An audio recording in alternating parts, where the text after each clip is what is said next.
there might be seasons where there are healthy boundaries. We are not putting ourselves in harm's way. This verse does not mean put yourself in harm's way or keep yourself around a toxic relationship. No, it's saying like at the end of the day, the goal is a mutual level of love and understanding. Yeah.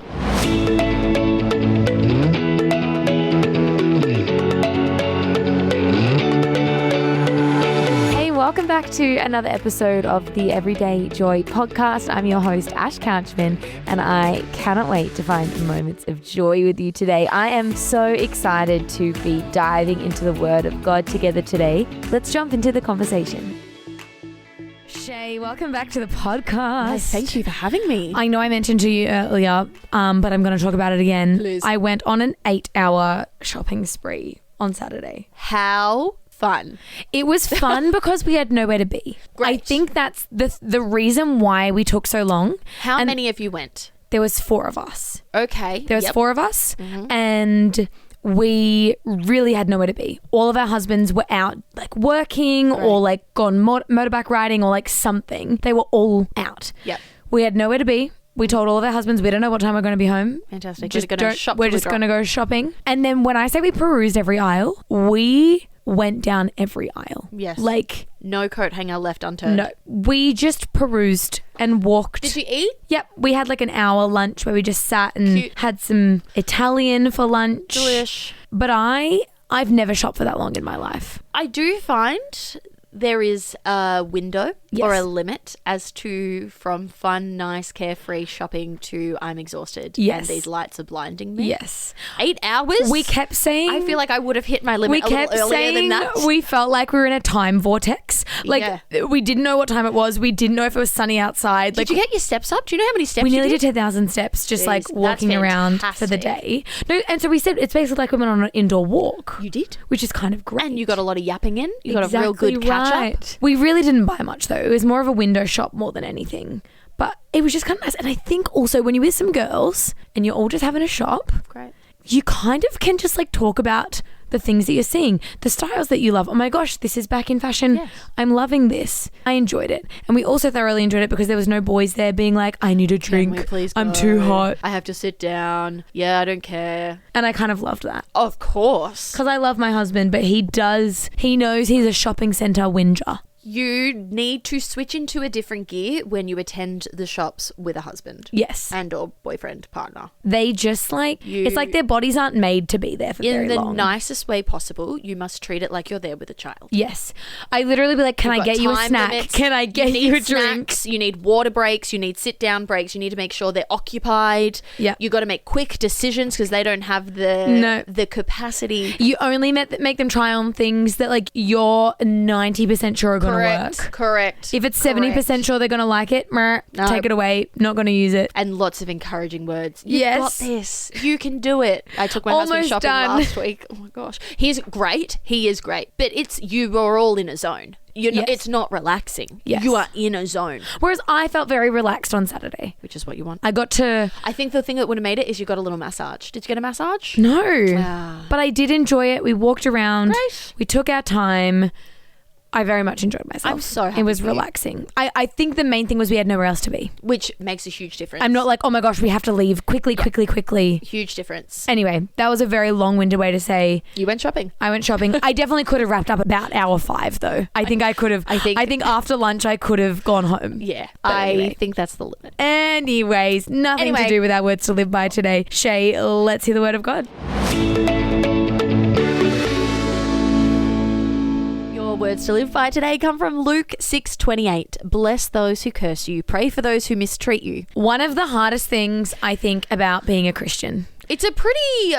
like when you're really reading this, like bless those who curse you. Yeah. That's harsh. This is a very, I guess, a shocking verse. Especially back when Jesus would have said it. People would have been shocked. It's totally flipping everything on its head. Yes, it's saying the people that wish you the worst, that treat you the worst, that have no consideration for your feelings or your life, bless them anyway. Bless them. There's no more culture of we can't, hold these grudges or have these long feuds between, like, there is this call to love others despite what they do to you. Yes. I actually think that's such a huge part of being a Christian. It's something that is different to the world. Yep. And that is that we are willing to love those Yep. who treat us badly. Yeah. And look, love can look different to what maybe we always imagine, right? Like we talked about maybe a fortnight ago, love and self-sacrificial love and what that looks like. Yeah. And I think there are levels, right? If you've had a really terrible situation, there might be seasons where there are healthy boundaries. We are not putting ourselves in harm's way. This verse does not mean put yourself in harm's way or keep yourself around a toxic relationship. No, it's saying like at the end of the day, the goal is a mutual level of love and understanding. Yeah. Now, again, that's going to look differently for different people. Yeah. But I know that I have struggled with this in my life. I think it is so much easier to love people who are kind to you and love you. Yes. The people who constantly make your life difficult, which happens more than I think any of us would like to admit. I agree. Life can be really hard with difficult relationships. Yes. I actually think it's one of the driving forces of stress and anxiety in our lives. Yes. Whether it's marriage, whether it's family dynamics, friendship dynamics. When you have a tense relationship in your life, it is all consuming. Especially when you don't or haven't chose to have this person in your life. That makes it very tricky if it's family or, you know what I mean? You find yourself in a situation where you didn't choose for them to be there, but they're here. Yes. And you're having to learn to love them in a Christ-like way when they continue to mistreat you. If I think back, look, I have an amazing family. I have wonderful friends. I'm very blessed. But I have had my experience with a lot of people in my life who have not liked me, and they have made that very known, both to my face, both behind my back. It has some people out there to this day still are not huge fans of me. And you know what? Not everyone's going to be a fan. But it is very hard when they make that quite obvious. Yeah. And you're just trying to live your life and you're constantly faced with this. Well, it's hurt. It's trying to constantly ask God to help you to forgive someone who keeps hurting you time and time and time and time and time again. And they often feel justified. Yeah. You know, you might not fully understand the reasoning or the why or the how. Yes. But it keeps happening. So you go, you must have a reason why you're doing this. I don't understand it. But why do you continue to mistreat me? Are you being so mean to me? And I think I'm just trying to live my life. the forgiveness journey of that is one of the hardest. It's so hard. Because it's not a one and done. It's not, oh my gosh, you made a big mistake. You've apologized and we moved on. Usually these situations are long term. Ash, just yesterday I was praying and I'm like, God, I really wish this certain situation would not affect me as much as it does. And I really wish it just didn't touch me. I don't want any ill towards them. I want to keep forgiving them. And you have to try and keep a sweet spirit while you're still being mistreated. Yes. And I think that's why this verse articulates it so well. Bless those who curse you. Like actively wish them well. Yeah. You know, actively do what you can to bless people. Yeah. And pray for them. Yes. Like that's all we can really do. That is all we can do. And I can relate to you, Shay, because I will be the first to admit I am not a perfect person. I make mistakes. I am so sure that I've said things to people in the wrong manner and I've made mistakes and I've said things I regret. But in general, I try to be the kindest, most empathetic, gentle, Christ-loving person that I can. Yep. And even in that, people still will find, whether it's a spiritual attack, whether it's a misunderstanding, whether it's pride in ourselves or in the other person. Yeah, we do need to remember a lot of the time it isn't actually us. No. It is them. And it says more about them than it does us. Yes. But it is still very hard. Oh. It is so hard. You're like, they're clearly, and this is another thing that I'm grappling with, they're clearly struggling. They clearly have a problem they can't move on from. But I don't want that problem to be my problem. Yes. I want to be able to move on. Yes. Does that make sense? For sure. I think something that's given me, and it's so hard, I'm thinking of like a few particular situations where I've really had to forgive. And there have been times where you do get an apology and you're like, wow, that is awesome. I feel like I can move on for this. Sometimes there is no apology. I have had a certain situation, I think I've talked about this as well. I have lost a best friend of a very, very, very, very, very, very long time. There was never an apology. Yeah. And I had to really work through that. Like that was very hard to lose someone and not ever know why. And to feel like misunderstood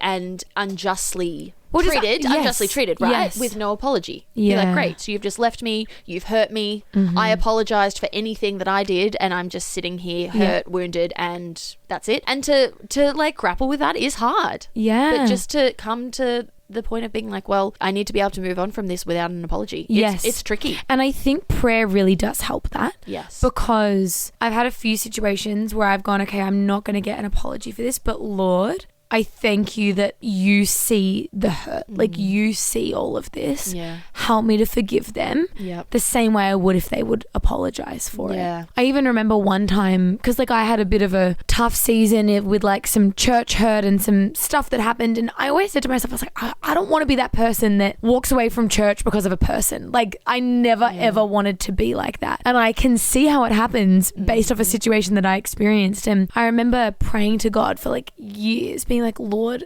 this person is never going to apologize.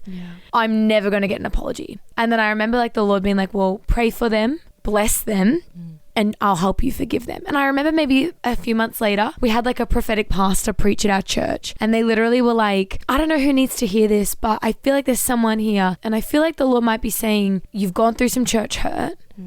You're really heartbroken by what's happened. They're not going to apologize, but like, you can move on. Wow. And like there was just this moment of like, we cannot be responsible for the way other people treat us. Yeah. We can't carry it. Kind of like what you were saying, where you're like, I don't want to carry this. We actually can't. No. Because, and I've started to say this thing because one of the things that triggers a lot of the anxiety in my life is worrying that I've upset people. Yeah. That's like one of the things that makes me so anxious. Yes. It's like, oh my gosh, did that come across wrong? Did I upset someone? And I feel like we've had a similar journey, Shay, where I think we're both women who have tried our best. Yep. And despite trying our best, have still had really hard relationships and relationship breakdowns, and people walk away and disappoint you when you don't know why. Yeah. And you still might not fully comprehend why. Or you got an apology, but you kind of are like, I don't understand how you couldn't see the hurt that you've caused. Yeah. And I think that we cannot carry that. We simply have to release it to God. Yeah.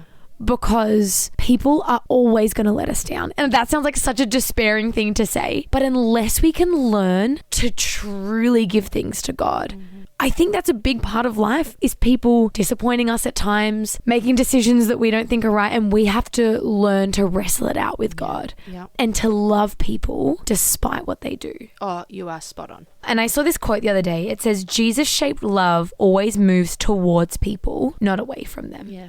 I think sometimes we think the solution to hurt is isolation. I, obviously being wise about it and stewarding it well, but I think the majority of the time as believers, we should work to a point of reasonable reconciliation. Yeah. And it might not look like being best friends, calling every day, seeing each other every day. No. But being at peace with where you are at. Exactly. And offering forgiveness, both sides. And just not closing down your heart. Yes, I think that whether you are someone in a season who has been experiencing mistreatment, I'm so sorry you're walking through that. It is really hard. It is really hard. And remind yourself that God sees you in that hurt. He understands what you're walking through. Yeah.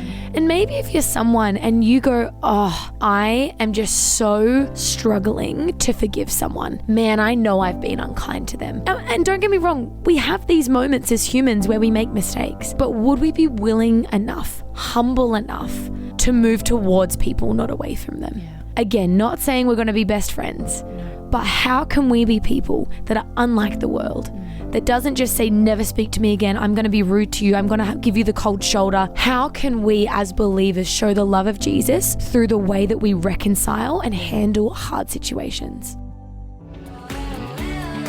Thank you so much for tuning in to today's episode of the podcast. I hope that it encouraged you, that it's helped you through, and that it helps to challenge you through the season of life that you're facing, uplift you if you're feeling down, and most of all, I pray that you're able to draw closer and closer to God. I'm so excited to keep diving into the Word of God with you. I pray you're able to find moments of joy.